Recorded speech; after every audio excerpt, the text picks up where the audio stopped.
নারী ক্রিকেট নিয়ে কাজ করার একটা মানে মেইন উদ্দেশ্য হচ্ছে যে আমরা ওমেন এম্পাওয়ারমেন্টে বিশ্বাস করি এবং আমরা চাই যে বাংলাদেশের নারীরা সব ক্ষেত্রে এগিয়ে যাক এবং আপনারা দেখছেন যে অলরেডি বাংলাদেশের নারী ক্রিকেটাররা কিন্তু আন্তর্জাতিক ট্রফি ছিনিয়ে নিয়ে আসছে বা জয় করে নিয়ে আসছে। তো আমরা চাই যে বাংলাদেশে কিন্তু আমরা যদি এই জায়গাটায় আরো বেশি মনোযোগী হই তাহলে বাংলাদেশের গ্রাম থেকে বা মফস্বল থেকে আরো অনেক অনেক ক্রিকেটার উঠে আসবে যারা আন্তর্জাতিক পর্যায়ে বাংলাদেশকে আরো অনেক দূরে নিয়ে যাবে।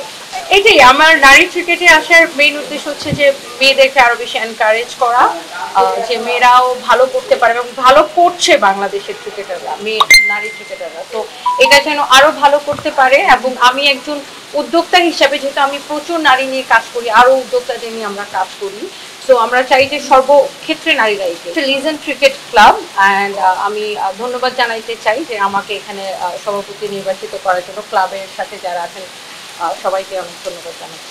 বাংলাদেশ নারীর সবার খেলাই ভালো লাগে অ্যান্ড যেহেতু আমার আসলে সব ম্যাচ দেখা হয় না, যেহেতু আমি বিজনেস করে আমাকে অনেক ব্যস্ত থাকতে হয়। So full time working women, but এখন যারা করতেছে জাহানারা, তারপর নিগার সুলতানা, সবাইকে ভালো লাগে। আমার সাথে অ্যাকচুয়ালি ওরকম কারোর সাথে আমি ক্রিকেটের সাথে ওইভাবে কানেক্টেড ছিলাম না। তো ইনশাল্লাহ এখন কথা হবে সবার সাথে এবং আমরা চাইবো যে আমাদের টিম থেকে খেলে মেয়েরা আন্তর্জাতিক পর্যায়ে যাক, বাংলাদেশকে রিপ্রেজেন্ট করুক, জাতীয় দলে চান্স পাক, আমরা এটা চাইবো, এই লক্ষ্যে আমরা কাজ করবো। বিসিবির কাছে আমরা একটাই সুযোগ সুবিধা, মানে অনেক বৈষম্য কিন্তু আছে যে নারী ক্লাব এবং পুরুষ ক্লাবের মধ্যে অনেক রকমের বৈষম্য আছে। তবে এখন যেটা আমরা মেইন যেটা চাই যে যেমন পুরুষ ক্লাবগুলোতে কাউন্সিলর পায়, যেটা নারী ক্লাবগুলোতে এখন পর্যন্ত কাউন্সিলর পায় না। তো আমরা চাই যে বিসিবি এই জায়গাটা একটু মনোযোগী হোক, কারণ যেহেতু মেয়েরা অনেক বেশি ভালো করতেছে, বিসিবি যদি নারী কাউন্সিলর দেয় তাহলে মেয়েরা কি আরো বেশি এনকারেজ হবে, আরো বেশি মানে তারা আরো বেশি মনোযোগ হবে এবং আমরা মেয়েদের সার্বিক উন্নয়নে কাজ করবো। একটা ক্রিকেটারের সার্বিক উন্নয়নে আমরা কাজ করতে চাই যে শুধুমাত্র সে দেখেন একটা মানুষ যদি সব জায়গায় যদি সে স্ট্যাবল না থাকে, ফিনান্সিয়ালি মেন্টালি যদি সে স্ট্যাবল না থাকে তাহলে কিন্তু তার খেলা ভালো হবে না। তো আমরা একটা মেয়ের সার্বিক জীবন নিয়ে কাজ করতে চাই। উদ্যোক্তা না হলে পুলিশ হতাম।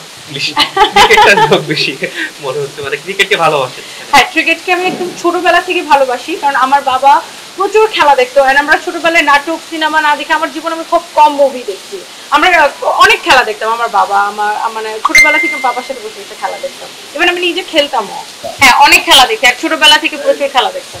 পছন্দের কোনো ক্রিকেটার আছে কিনা এবং কাকে বেশি পছন্দ করা হয়?